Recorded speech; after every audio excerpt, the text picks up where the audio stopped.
भक्ति से भरे भाव, हे हरि मेरे मन उपजाओ। सुनाऊं 17वां अध्याय कार्तिक, कृपा दृष्टि कर जाओ। उस समय शिवजी के गण प्रबल थे और उन्होंने जलंधर के शुंभ निशुंभ और महासुर काल नेमी आदि को पराजित कर दिया। यह देखकर सागर पुत्र जलंधर एक विशाल रथ पर चढ़कर, जिस पर लंबी पताका लगी हुई थी, युद्ध भूमि में आया। इधर जय और शील नामक शंकर जी के गण भी युद्ध में तत्पर होकर गरजने लगे। इस प्रकार दोनों सेनाओं के हाथी, घोड़े, शंख, भेरी और दोनों ओर के सिंह नाद से धरती त्रस्त हो गई। जलंधर ने कुहरे के समान असंख्य बाणों को फेंककर पृथ्वी से आकाश तक व्याप्त कर दिया और नंदी को 5, गणेश को 5, वीरभद्र को एक साथ ही 20 बाण मारकर उनके शरीर को छेद दिया और मेघ के समान गरजने लगा। यह देख कार्तिकेय ने भी दैत्य जलंधर को अपनी शक्ति उठाकर मारी और घोर गर्जन किया, जिसके आघात से वह मूर्छित हो पृथ्वी पर गिर पड़ा। परंतु वह शीघ्र ही उठ पड़ा और क्रोधाविष्ट हो कार्तिकेय पर अपनी गदा से प्रहार करने लगा। ब्रह्मा जी के वरदान की सफलता के लिए शंकर पुत्र कार्तिकेय पृथ्वी पर सो गए। गणेश जी भी गदा के प्रहार से व्याकुल हो धरती पर गिर पड़े। नंदी व्याकुल हो गदा प्रहार से पृथ्वी पर गिर गए। फिर दैत्य को हाथ में परिध ले शीघ्र ही वीरभद्र को पृथ्वी पर गिरा देख शंकर जी गण चिल्लाते हुए संग्राम भूमि छोड़ बड़े वेग से भाग चले। वे भागे हुए गण शीघ्र ही शिवजी के पास आ गए और व्याकुलता से युद्ध का सब समाचार कह सुनाया और लीलाधारी भगवान ने उन्हें अभय दे सबका संतोष वर्धन किया। ओम नमो भगवते वासुदेवाय। 17वां अध्याय समाप्त। आइए सुनते हैं कार्तिक की कहानी। एक नगर में एक ब्राह्मण दंपति रहते थे। वे दोनों प्रतिदिन 7 कोस दूर गंगा और यमुना नदी में स्नान करने जाते थे। इतनी दूर आने जाने से ब्राह्मण की पत्नी थक जाती थी। एक दिन उसने अपने पति से कहा कि हमारा एक पुत्र होता तो कितना अच्छा रहता। पुत्र के बहू आती तो हमें घर वापस जाने पर खाना बना हुआ मिलता और बहू घर का काम भी कर देती। अपनी पत्नी की बात सुनकर ब्राह्मण ने कहा कि बात तो तूने सही कही है, चल मैं तेरे लिए बहू ला ही देता हूँ। ब्राह्मण ने कहा कि एक पोटली में आटा डाल और कुछ मोहरे रख दे। ब्राह्मण के कहे अनुसार उसने पोटली बांधकर दे दी और पोटली लेकर ब्राह्मण चला गया। ब्राह्मण को सफर के दौरान यमुना के किनारे बहुत ही सुंदर लड़कियां दिखाई दी। वे रेत में घर बनाकर खेल रही थी। उनमें से एक लड़की ने कहा कि मैं अपना घर नहीं बिगाड़ूंगी, मुझे तो रहने के लिए ये घर चाहिए। लड़की की बात सुनकर ब्राह्मण मन ही मन सोचने लगा कि बहू बनाने के लिए यही लड़की उचित है। जब वह लड़की जाने लगी तो ब्राह्मण भी उसके पीछे पीछे उसके घर तक चला गया। वहां जाकर ब्राह्मण ने उस लड़की से कहा, बेटी कार्तिक मास चल रहा है, इसीलिए मैं किसी के घर का खाना नहीं खाता। मैं अपने साथ आटा लेकर आया हूँ। तुम अपनी माता से पूछो क्या वह मेरे लिए आटा छानकर 4 रोटी बना देगी। यदि वह मेरा आटा छानकर रोटी बनाएगी तो ही मैं रोटी खा पाऊंगा। लड़की ने जाकर अपनी माँ को ये सारी बात बताई तो माँ ने कहा, उचित है, जाकर ब्राह्मण देव से कह दो कि वह अपना आटा दे दे, मैं रोटी बना दूंगी। जब वह आटा छानने लगी तो आटे में से मोहरें निकली। वह सोचने लगी, जिसके आटे में इतनी मोहरें हैं उसके घर में कितनी मोहरें होंगी। जब ब्राह्मण खाना खाने बैठा तो लड़की की माँ ने उस ब्राह्मण से पूछा, क्या आपके कोई लड़का है और क्या आप उस लड़के की सगाई करना चाहते हैं।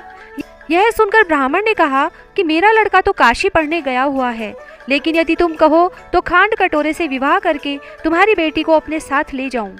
लड़की की माँ ने कहा, ठीक है ब्राह्मण देव। इस पर लड़की की माँ ने लड़की की खांड कटोरे से शादी करके ब्राह्मण के साथ भेज दिया। ब्राह्मण ने घर आकर कहा, रामू की माँ दरवाजा खोलकर देखो, मैं तुम्हारे लिए बहू लेकर आया हूँ। ब्राह्मण की पत्नी भीतर से ही बोली, हमारे तो कोई बेटा बेटी नहीं है, तो तुम बहू कहाँ से लाए हो। दुनिया ताने मारती थी और अब आप भी मारने लगे। ब्राह्मण ने कहा, तुम दरवाजा खोल कर तो देखो। जब ब्राह्मणी ने दरवाजा खोला तो सामने बहू को खड़े देखा। उसने बहू का स्वागत किया और आदर सत्कार से अंदर ले गई। अब जब ब्राह्मण अपनी पत्नी के साथ नदी स्नान करने जाता तो पीछे से बहू घर का सारा काम करके और खाना बनाकर रखती थी। वह उनके कपड़े धोती और रात को हाथ पैर भी दबाती थी। इस तरह बहुत दिन बीत गए। ब्राह्मणी ने अपने बहू से कहा, बहू कभी भी चूल्हे की आग मत बुझने देना और मटके का पानी खत्म मत होने देना। परंतु एक दिन चूल्हे की आग बुझ गई। यह देखकर बहू घबरा गई और भागी भागी अपनी पड़ोसन के पास गई और कहा कि मेरे चूल्हे की आग बुझ गई है, मुझे थोड़ी आग चाहिए। मेरे सास ससुर सुबह 5 बजे से गए हुए हैं, वह थके हुए घर आएंगे, इसलिए मुझे उनके लिए खाना बनाना है। यह सुनकर पड़ोसन ने कहा कि तू तो बावली है, तुझे ये दोनों मिलकर पागल बना रहे हैं। इनके कोई पुत्र नहीं है, ये निसंतान है। बहू ने कहा, नहीं ऐसा मत बोलो, इनका बेटा तो बनारस काशी में पढ़ने गया हुआ है। इस पर पड़ोसन ने कहा कि ये तुझे झूठ बोलकर लाए हैं, मेरी बातों को सच मानो, इनके कोई बेटा नहीं है। अब बहू पड़ोसन की बातों में आ गई और कहने लगी, अब आप ही बताओ कि मैं क्या करूं। पड़ोसन ने कहा कि करना क्या है, जब तुम्हारे सास ससुर आए तो जली हुई रोटियां बनाकर देना और बिना नमक की दाल बनाकर देना। खीर की कड़छी दाल में और दाल की कड़छी खीर में डाल देना। पड़ोसन ने उसे अच्छे से सबक सिखा दिए। फिर जब उसके सास ससुर घर आए तो उसने न तो उनका आदर सत्कार किया, ना ही उनके कपड़े धोए। जब उसने सास ससुर को खाना दिया तो सासू बोली, बहू आज ये रोटियां जली हुई क्यों हैं और दाल भी अलूनी है। तब बहू ने पलट कर कहा, एक दिन ऐसा खाना खा लोगे तो कुछ बिगड़ नहीं जाएगा आपका। सास ससुर को खरी खोटी सुनाकर वह फिर से पड़ोसन के पास गई और बोली कि अब आगे क्या करना है। पड़ोसन ने कहा, अब तुम सातों कोठों की चाबी मांग लेना। अगले दिन वे लोग जब स्नान करने के लिए जाने लगे तो बहू अड़ गई कि मुझे तो सातों कोठों की चाबी चाहिए। तब ससुर जी ने कहा कि इसे चाबी दे दो। तब सास ने बहू को चाबी दे दी। सास ससुर के जाने के बाद जब बहू ने दरवाजे खोले तो देखा कि किसी में अन्न भरा है, किसी में धन भरा है और किसी कोठे में बर्तन पड़े हैं। जब उसने सबसे ऊपर का 7वां कोठा खोला तो देखा कि शिव जी, पार्वती माता, गणेश जी, लक्ष्मी माता जी, पीपल पटवारी, कार्तिक के ठाकुर, राई दामोदर, तुलसी जी का बिड़ला, गंगा यमुना और 33 कोटि देवी देवता विराजमान है। वहीं पर एक लड़का चंदन की चौकी पर बैठा माला जप रहा है। यह सब देखकर उसने लड़के से पूछा कि तुम कौन हो। तब लड़का बोला कि मैं तेरा पति हूँ। अभी दरवाजा बंद कर दो, जब मेरे माता पिता आएंगे तब दरवाजा खोलना। यह सब देखकर बहू बहुत खुश हुई और 16 श्रृंगार कर सुंदर वस्त्र पहनकर अपने सास ससुर का इंतजार करने लगी। उसने अपने सास ससुर के लिए अच्छे अच्छे पकवान बनाए। जब उसके सास ससुर घर पर आए तो उसने उनका आदर सत्कार किया और प्रेम पूर्वक खाना खिलाया और हाथ पैर दबाने लगी। पैर दबाते दबाते बहू ने कहा कि माँ, आप इतनी दूर गंगा यमुना स्नान करने के लिए जाती हो तो आप थक जाती हो, इसीलिए आप घर पर ही स्नान क्यों नहीं करती हो। यह सुनकर सास कहने लगी कि बेटी, गंगा यमुना घर पर तो नहीं बहती है। तब उसने कहा, हाँ माँ जी बहती है, चलो मैं आपको दिखाती हूँ। जब बहू ने 7वां कोठा खोलकर दिखाया तो उसमें शिव जी, पार्वती जी, गणेश जी, लक्ष्मी जी, पीपल पटवारी, कार्तिक के ठाकुर, राई दामोदर, तुलसी जी का बिड़ला, गंगा यमुना बह रही है और 33 कोटि देवी देवता विराजमान है। वहीं चौकी पर बैठा एक लड़का माला जप रहा है। माँ ने उसे देखकर कहा कि बेटा तू कौन है। लड़का बोला, माँ मैं तेरा बेटा हूँ। तब ब्राह्मणी ने पूछा कि तू कहाँ से आया है। लड़के ने जवाब दिया कि मुझे कार्तिक ठाकुर ने भेजा है। माँ ने कहा, बेटा ये संसार कैसे मानेगा कि तू मेरा बेटा है। माँ ने कुछ विद्वान पंडितों से मदद मांगी।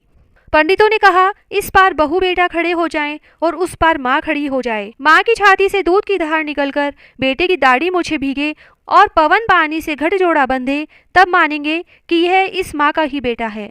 उसने ऐसा ही किया। दूध की धार निकलकर बेटे की दाढ़ी मूछ भीग गई। पवन पानी से बहू बेटे का गठजोड़ बंध गया। यह सब देखकर ब्राह्मण और उसकी पत्नी का खुशी का ठिकाना ही ना रहा। यह थी कार्तिक मास की कथा। हे कार्तिक के ठाकुर, जैसे ब्राह्मण और ब्राह्मणी को बहू बेटा दिया वैसे सबको देना। कार्तिक मास की कथा कहने सुनने और हुकारा भरने वाले सब पर कृपा करना। तुलसा जी की कहानी। कार्तिक के महीने में सब कोई तुलसा माता को सींचने जाती। सब कोई तो सींच के आ जाती, पर एक बुढ़िया माई आती और तुलसा माता से रोजाना कहती, तुलसा माता सत की दाता, मैं बिड़ला सींचू तेरा, तू कर निस्तारा मेरा। तुलसा माता अड़ुआ दे, लडुआ दे, पीताम्बर की धोती दे, मीठा मीठा ग्रास दे, बैकुंठ का वास दे, चटके की चाल दे, पटके की मोत दे, चंदन का काठ दे, झालर की झिनकार दे, साई का राज दे, दाल भात का जीमन दे, 11 का दिन दे, कृष्ण का कांधा दे। इतनी बात सुनकर तुलसा माता सूखने लगी। भगवान ने पूछा कि तुम्हारे पास तो इतनी औरतें आती हैं, तुम्हें जिमाती है, गाती हैं, तो फिर तुम कैसे सूखने लगी। तुलसा माता ने कहा कि एक बुढ़िया माई आती है जो रोजाना इतनी बात कहकर जाती है। मैं और तो सब कुछ दे दूंगी, पर आप कृष्ण जी का कांधा कहाँ से दूंगी। थोड़े दिन बाद बुढ़िया माई मर गई। सब कोई उसको उठाने लगे, पर वह इतनी भारी हो गई कि उठे ही नहीं। सब कोई कहने लगे कि पाप घाट की माला फेरती थी जिससे इतनी भारी हो गई। भगवान बूढ़े ब्राह्मण का रूप धारण करके आए। सबसे पूछने लगे कि इतनी भीड़ क्यों हो रही है। सब बोले, एक बुढ़िया मर गई है, पापनी थी, इसीलिए किसी से नहीं उठती। तब भगवान बोले कि इसके कान में मुझे एक बात कहने दो तो यह उठ जाएगी। सबने कहा, तू भी अपने मन की निकाल ले। भगवान ने जाकर उसके कान में कहा, बुढ़िया माई तू बिड़ला सींचे मेरा, मैं करूँ निस्तारा तेरा। बुढ़िया माई अड़ुआ ले गड़ुआ ले, पीताम्बर की धोती ले, पटके की मोद ले, मीठा मीठा ग्रास ले, बैकुंठ का वास ले, चटके की चाल ले, चंदन का काठ ले, झालर की झिनकार ले, साई का राज ले, दाल भात का जीमन ले, कृष्ण का कांधा ले। इतना सुनते ही बुढ़िया माई हल्की हो गई। भगवान उसे कांधे पर ले गए और उसकी मुक्ति हो गई। हे तुलसा माता, जैसा उसकी मुक्ति करी ऐसा हमारी करियो, जैसा उसको कांधा दिया वैसे सबको दियो। पीपल पटवारी की कहानी। एक गुजरी थी, उसने अपनी बहू से कहा कि तू दूध दही बेच के आ। वह बेचने गई तो रास्ते में औरतें पीपल पटवारी सींच रही थी। उनको सींचता देकर बहू ने पूछा कि तुम यह क्या कर रही हो। औरतें बोली कि हम पीपल पटवारी सींच रही हैं, इससे अन्न और धन होता है, 12 वर्ष का बिछड़ा हुआ पति मिल जाता है। बहू बोली, ऐसी बात है तो तुम तो पानी से सींचती हो, मैं तो दूध से सींचूंगी। अब तो गुजरी बहू रोजाना दूध दही बेचने ही नहीं जाती, वह रोजाना दूध तो पीपल में और दही पटवारी में सींचती। सास दूध दही का दाम मांगती तो कह देती कि महीना पूरा हो जाने पर दे दूंगी। कार्तिक का महीना पूरा हो गया, पूनम का दिन आया। बहू पीपल पटवारी के पास जाकर बैठ गई। पटवारी ने पूछा कि तुम मेरे पास क्यों बैठ गई। तब बहू बोली कि सासू दूध दही का दाम मांगेगी। पीपल पटवारी बोली कि मेरे पास क्या दाम रखा है, ये भरा डिंडा पान पतूरा है, इसको ले जा। बहू ने वही ले जाकर कोठरी में रख दिया और डर के मारे कपड़ा ओढ़कर सो गई। सासू बोली कि बहू पैसे ला। बहू बोली कि कोठरी में रखा है। सासू ने कोठरी खोल के देखी तो हीरा मोती जगमगा रहे हैं। सासू बोली कि बहू इतना धन कहाँ से लाई। बहू ने आकर देखा तो सच्ची में ही धन भरा हुआ है। बहू ने सासू को सारी बात बता दी। सास ने कहा कि अब की कार्तिक में मैं भी पटवारी सींचूंगी। कार्तिक आया, सास दूध दही तो बेचकर आ जाती और हांडी धोकर पीपल पटवारी में चढ़ा देती। आकर बहू से कहती कि मेरे से दाम मांग। तब बहू कहती, सासू जी कोई बहू भी दाम मांगती है क्या। पर सासू कहती कि तू मांग। बहू बोली कि सासू जी पैसे लाओ, तो वह पीपल पटवारी के पास जाकर बैठ गई। पीपल पटवारी ने सासू को भी पान पतूरा भरा डिंडा दे दिया।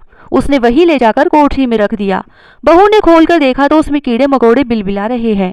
बहू ने कहा, सासू जी यह क्या है। तब सास ने आकर देखा और बोलने लगी कि पीपल पटवारी तो बड़ी दोगली पटपीटन है, इसको तो धन दिया और मुझको कीड़ा मकोड़ा दिया। तब सब कोई बोलने लगे कि बहू तो सत की भूखी सींचे थी, तुम धन की भूखी सींची। हे पटवारी माता, जैसा बहू को दिया वैसा सबको देना, जैसा सास को दिया वैसा किसी को मत देना। बिंदायक जी की कहानी। महारा बिंदायक जी श्याणा, लावे धन का बाणा। महारा बिंदायक जी सूधा और भरे धन का कुंडा। महारा बिंदायक जी भोला और भरे धन का झोला। महारा बिंदायक जी धाया और लावे धन का गाड़ा। बिंदायक जी बाबा भरिया आईजो रीता जाइजो। बिंदायक बाबो रंगो चंगो, फिरे बाड़ी में भरियो सुरंगो। राजन ध्यावे राज ने, मेहमा का सुहाग ने। पोता बहू की राबड़ी, दोहता बहू की खीर। मीठी लागे राबड़ी, खारी लागे खीर। घर सांकड़ो दीजो, धन मोखलो दीजो। सबका संकट हरजो, सबका दुख मेटजो। सबका कारज सिद्ध करजो, सब विपत्तियां से बचाजो। सुख संपत्ति दीजो, लक्ष्मी को वास दीजो। सबकी लाज राखजो, सबके अन्न धन का भंडार भरजो। हर मनोकामना पूरी करजो। कहता ने सुनता ने हुकारा भरता ने, अपना सारा परिवार की रक्षा करजो। सोना की चौकी, चांदी का थाल, जी में बैठा महारा बिंदायक जी महाराज। लपसी तपसी की कहानी। एक लपसी था, एक तपसी था। तपसी तो भगवान की तपस्या करता। लपसी रोजाना 1.25 सेर का हलवा बनाकर भगवान को भोग लगाकर टाली हिलाकर जीम लेता। एक दिन दोनों में झगड़ा हो गया। लपसी बोला मैं बड़ा, तपसी बोला मैं बड़ा, क्योंकि मैं भगवान की तपस्या करता हूँ। नारद जी बोले कि तुम्हारा फैसला मैं करूँगा। दूसरे दिन तपसी नहाकर आने लगा तो नारद जी ने 1.25 करोड़ का मुंदड़ा तपसी के आगे गिरा दिया। उसने आंख खोलकर देखा तो मुंदड़ा पड़ा था। उसने उठाकर पैर के नीचे दबा लिया और तपस्या करने लगा। उधर लपसी ने 1.25 सेर का हलवा बनाकर भगवान को भोग लगाकर टाली हिलाकर जीम लिया। इतने में नारद जी आए और दोनों को अपने पास बैठाया। दोनों पूछने लगे कि कौन बड़ा है। नारद जी ने तपसी से कहा कि अपना पांव हटा। पांव हटाते ही मुंदड़ा निकला। तब नारद जी बोले कि मुंदड़ा चुराने से तेरी तपस्या भंग हो गई है, इसीलिए लपसी बड़ा है। तपसी कहने लगा कि मुझे मेरी तपस्या का फल कैसे मिलेगा। नारद जी बोले कि तेरी तपस्या का फल कार्तिक नहाने वाली देंगी। सब कहानी कहकर तेरी कहानी नहीं कहेंगी तो कार्तिक का फल तुझे हो जाएगा। धोती देकर अंगोछा नहीं देंगी, सीधा देकर दक्षिणा नहीं देंगी, ब्राह्मण जिमाकर दक्षिणा नहीं देंगी, दीवा चास कर हाथ न जोड़े तो तेरा पुण्य होगा।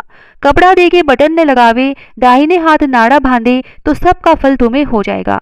और इतना कहकर नारद जी चले गए। लपसी को फल लपसी ने हो जो, तपसी को फल तपसी ने हो जो, माँ की कथा कहानी को फल माँ ने हो जो।